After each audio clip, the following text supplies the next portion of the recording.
This is the new 10.7-inch Supernote Manta. The back can be removed with your hands. There is no glue.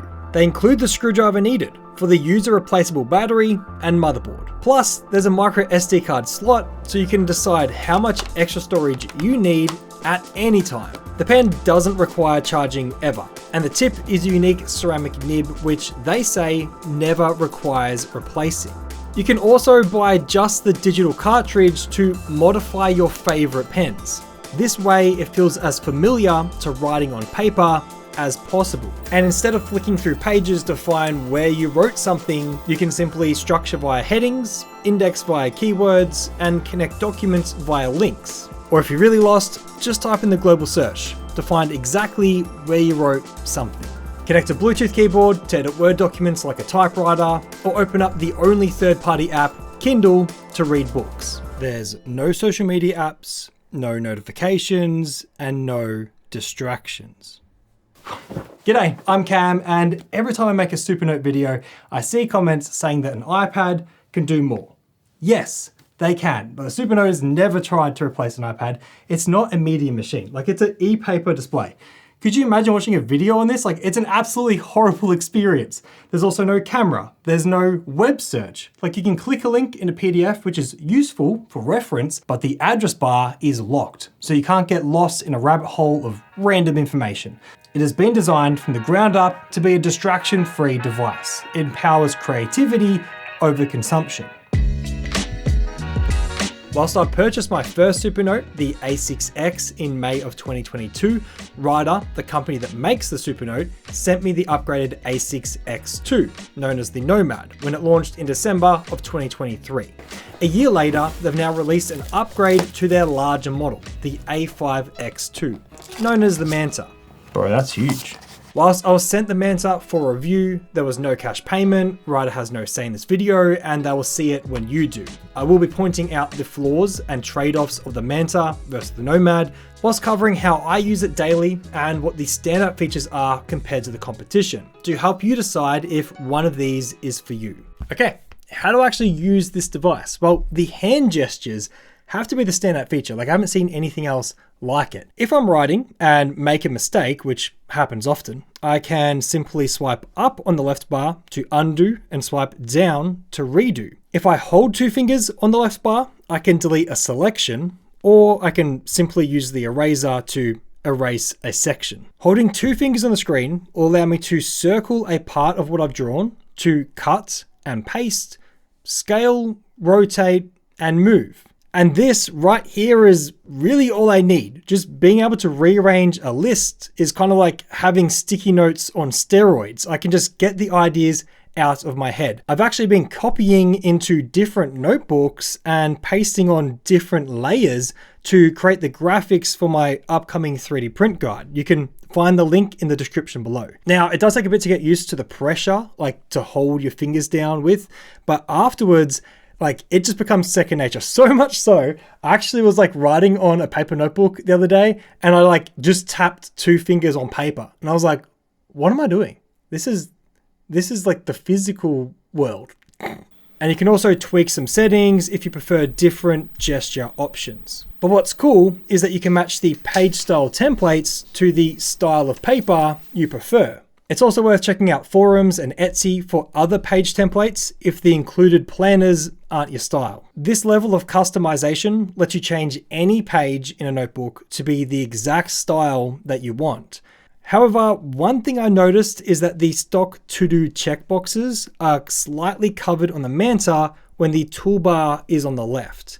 But since Supernote often release updates and tweak features, I'm sure after seeing this video, they'll shift those boxes a little to the right.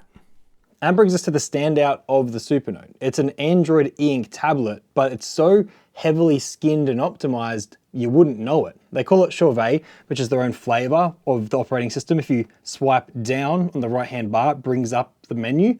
That way you can make a new note, you can jump between your most recently used documents. You have the quick access bookmarks for files and folders that you use all the time. And then you have your file browser, which is very simple files inside folders. You can sync your emails, calendar, and draw a picture. I've been experimenting with installing third-party apps, which we'll get into later, But the newest app is called To Do. Select handwriting and have it converted into text. Handwriting recognition is processed locally, not on an external server, but if you wish, you can sync the To Do to the mobile phone app so you've got a copy on the go. Pens. Bro, like the big standout feature for the Supernote is its pen support. Like its tagline is for those who write. Now, before I get into why I prefer one screen over the other for writing, we need to go into why I prefer certain pens over others because they've released a few new ones. Supernotes have a ceramic never replace nib. It's ultra fine at 0.7 millimeters. You also never have to recharge the pens, so they're ready to write when you are. The screens have a textured, self-recovery, soft film surface to mimic the feeling of writing on paper. In the Notes app, you pick the type of pen you're after. So you can do a rollable ink pen with varying thicknesses and shades, and it also has 4,096 levels of pressure sensitivity. So the harder you press the pen, the thicker the stroke. There's a needlepoint fine liner where you can once again pick the thickness and shade, and a marker, which is very useful as a highlighter. I've been using their cheapest pen for the past year. It's a standard push-up clicky. It sounds cheap, feels cheap, but I like it. However, they've just sent me their Heart of Metal 2 pen. This is the blacked out samurai edition of their premium metal body pen. It has some weight to it and feels like I'm about to sign some important document. If you're a pen nerd or appreciate finer things, the extra price for this would be worth it. But what I was most interested in, and I asked them to send specifically, is their new see-through Lamy Collab. Like this thing matches my desk, it looks fantastic, and I happen to use a lot of Lamy ink, rollerball, and fountain tip pens. So I'm used to the grip, size, feeling of this pen. But that's the problem, because they've changed what I'm calling the grip to tip distance. I was actually so disappointed by this that I emailed Supernote asking them why they made this decision. And they said they worked with Lamy for over a year developing the pen. And if they extended the cartridge further from the pen body, it would reduce the strength and open it up to breaking. And they advised that the grip to tip distance is similar to a Lamy balloon. And so I really feel they should have called this the Lamy Balloon Vista. Vista just means it's see-through, to not confuse Lamy Safari users to think that it's going to feel the exact same, because it doesn't. But that's where I guess the cool thing is. Supernote sell you the cartridge from inside the pen separately. There is a DIY section on their website so you can customize parts and make your own accessories. Shout out to the Supernote Australia store for sending me the digital cartridge to mod my own pen, and shout out to one of you guys, Baz Builds, who emailed me to say he started up an Etsy store selling 3D printed mod kits for pens after buying a Supernote from watching one of my videos. And he's also shared the files online for free if you have a 3D printer. Now what if you find a file online, the creator won't print and ship it to you, and you don't have a 3D printer?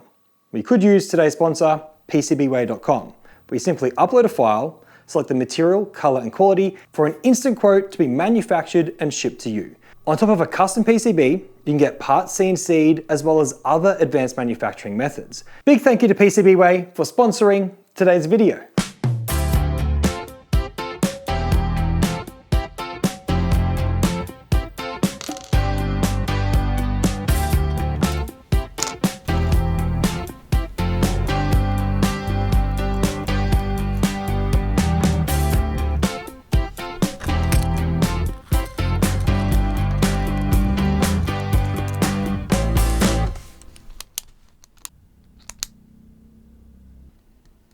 Pilot G2.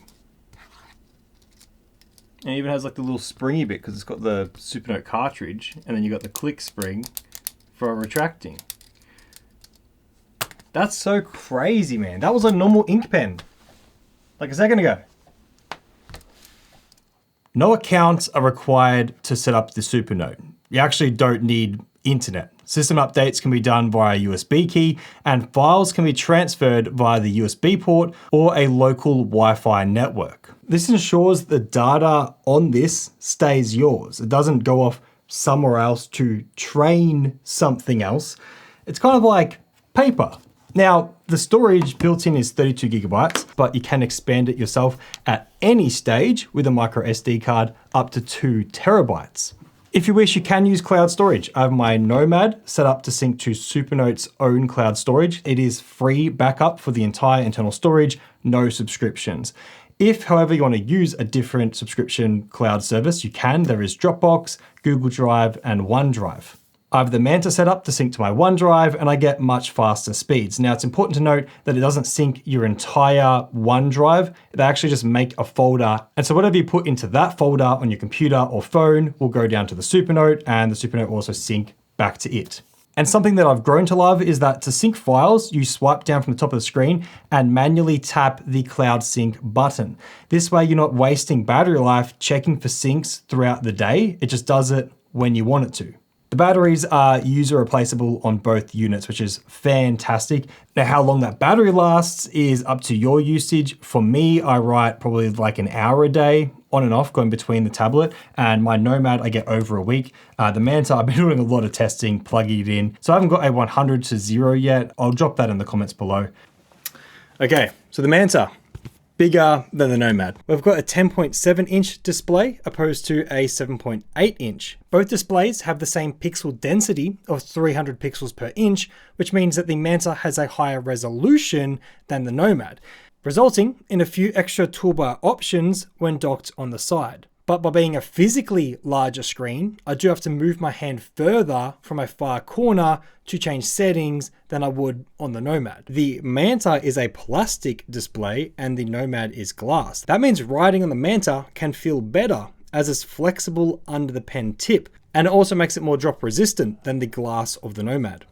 However, there's a noticeable difference in how these two screens refresh. eInk displays have an array of microcapsules full of magnetically charged pigment.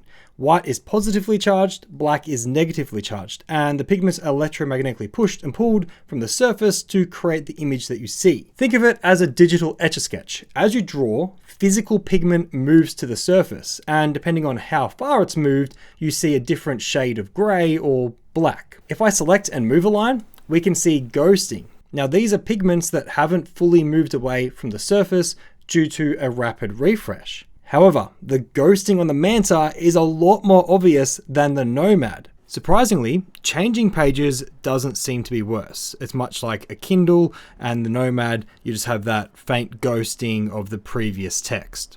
I've also noticed that the rapid refresh on the Manta is impacting its performance of other functions, which we'll get to, but to clear up the smears for now, you simply just swipe up on the right bar. This initiates a full screen refresh, inverting the displayed image, moving any stuck pigments to where they're meant to be. I've found myself manually refreshing more often on the Manta than the Nomad simply because it's more obvious. I prefer the size of the Nomad when it's next to my keyboard for quick note taking, but the Manta if it's the sole device in front of me. I've had no issues with reading books on the Nomad, however comic books are better on the large Manta. I highly recommend that you print out the A4 templates, which you can get from the Supernote website, and confirm the 100% scale with a credit card so you can ensure that the dimensions either fit your workspace or your bags, because my Nomad fits in my sling bag, but the Manta needs a backpack.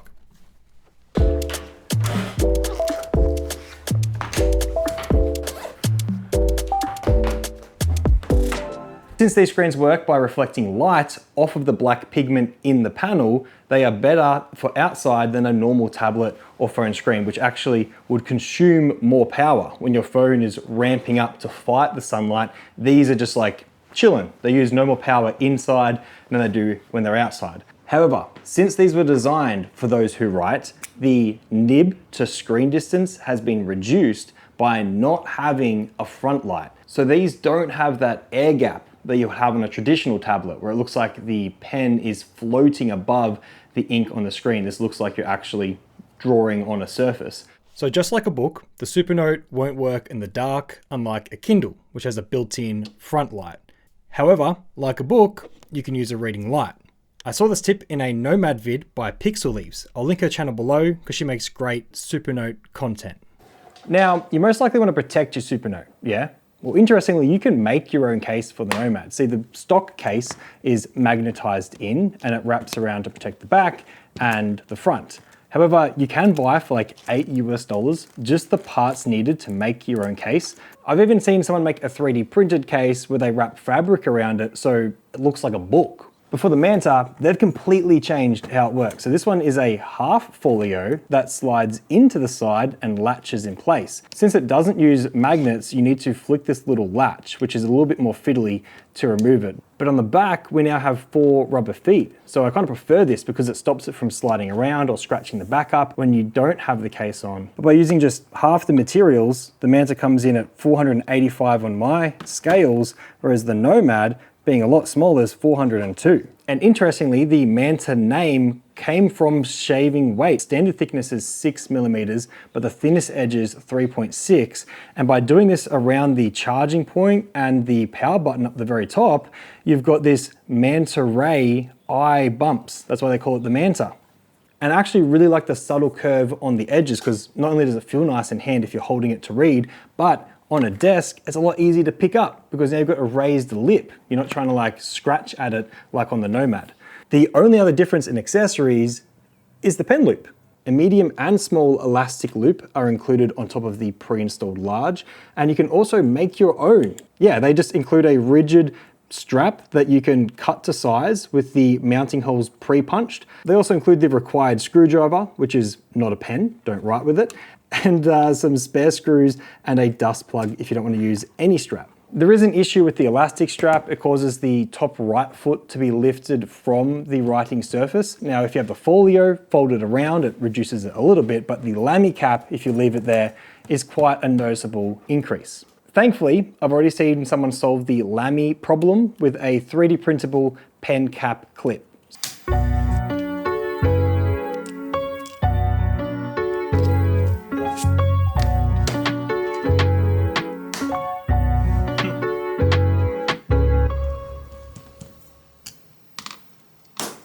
And of course, just take the pen cap out of the elastic strap if it bothers you when writing.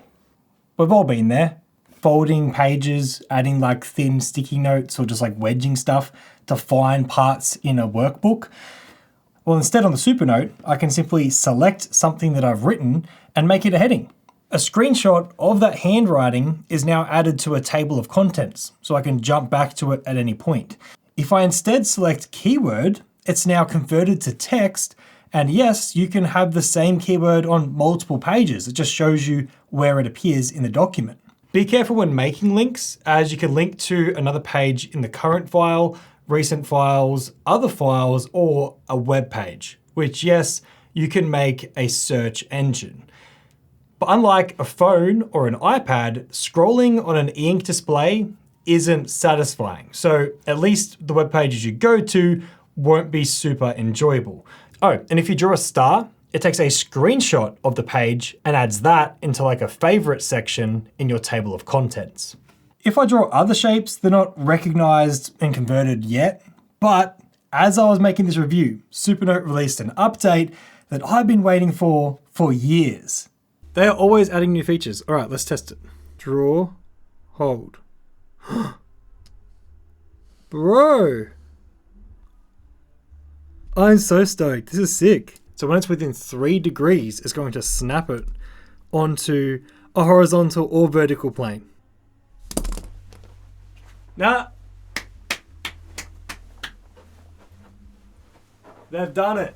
We now have template snapping. If I choose 5mm dot grid, so it doesn't register that I've drawn a straight line unless it's just longer than 5mm. So I can like draw past the 5mm dot grid and then go back. If I do diagonal. That's so good, dude. Oh, just tripped on my camera, a little bit too excited. Need to calm down. And since the Nomad has the same software as the Manta, if I draw a straight line and hold, it will also do line snapping. That is so sick.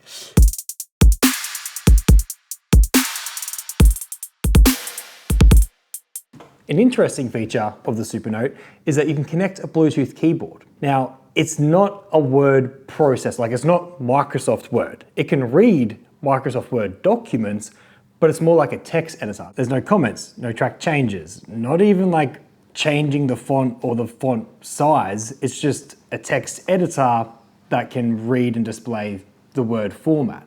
For me, that's all I need. I type up my notes on the computer and then I just transfer them to the Supernote so I can read and reference them. But something I noticed when typing on the keyboard is that the Manta's screen like flickers as each letter comes up. The Nomad, by comparison, doesn't have this issue.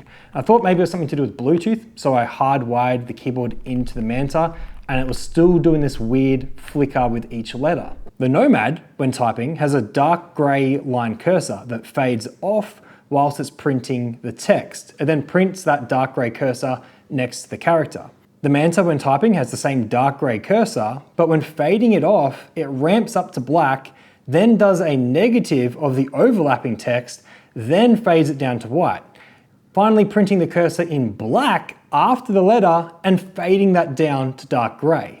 I suspect this is to hide the ghosting of the cursor as you type across the screen, because on the Nomad, it's there, but it's not very noticeable. But if the Manta did the same, it would most likely be more distracting. And with both having pogo pins where their folios attach, there's a possibility of a keyboard case in the future.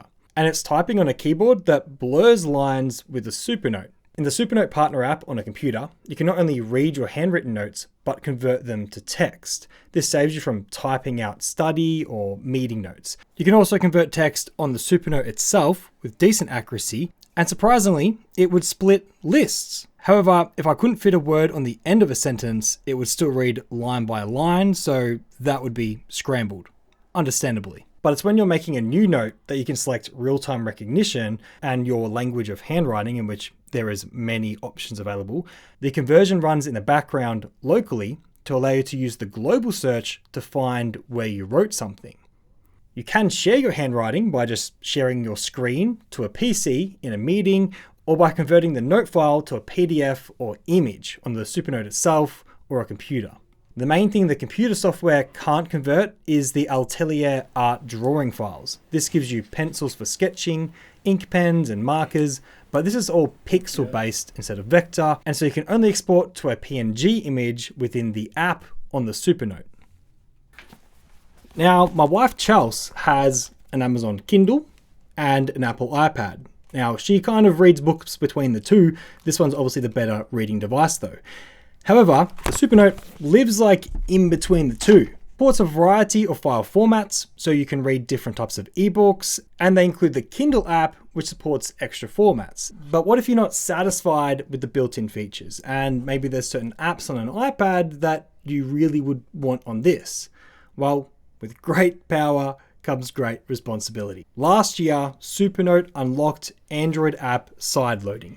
This means that after connecting to a computer, you can follow various guides online to write a little bit of command line code and install apps on the Supernote. I installed the third-party app store APK Pure, which is packed with ads, but it allowed me to install library reading apps like BorrowBox and Libby to the Supernote.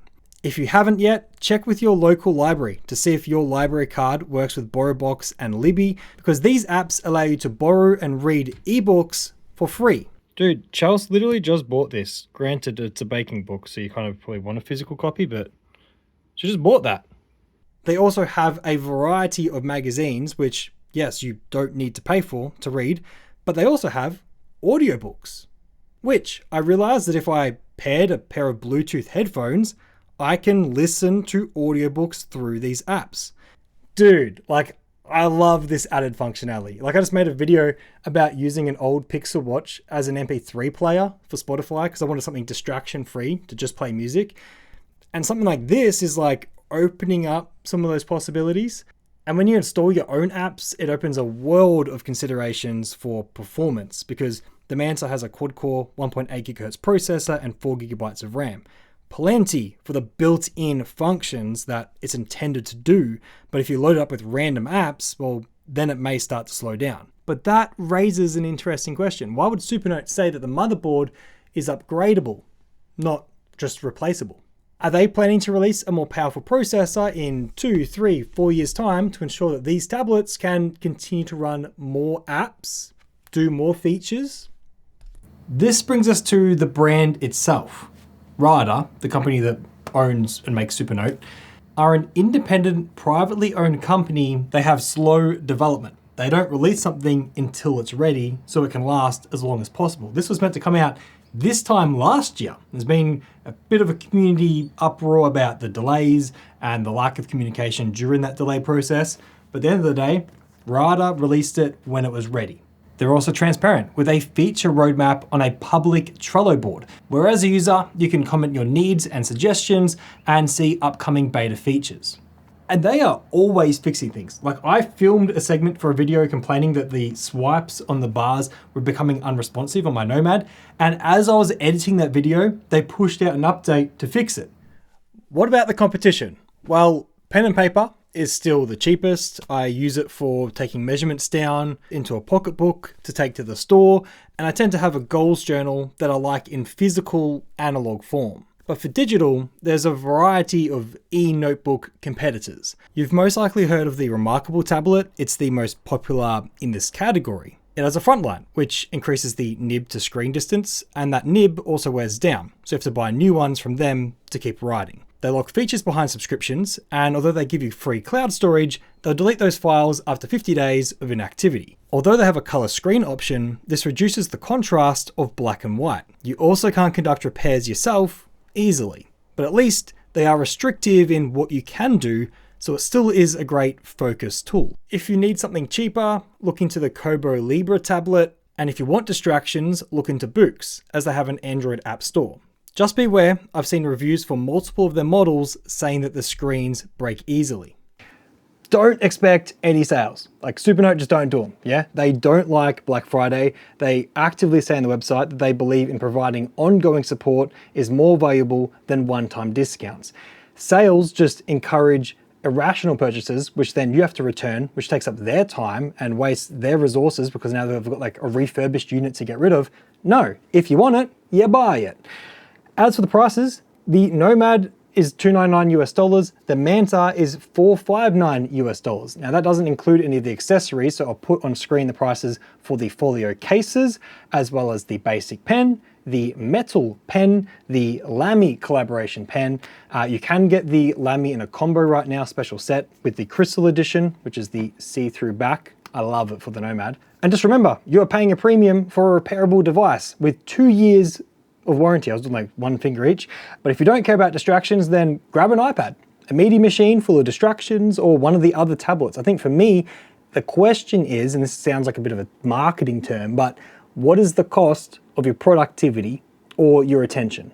Because that's kind of it. These devices are purely designed for your productivity and attention and focus in mind, to stay like on task, not to go do something else. If you liked today's video, thumbs it. If you loved it, sub it. I'll link all the stuff mentioned today in the description below, and I'll catch you in the next vid. Bye.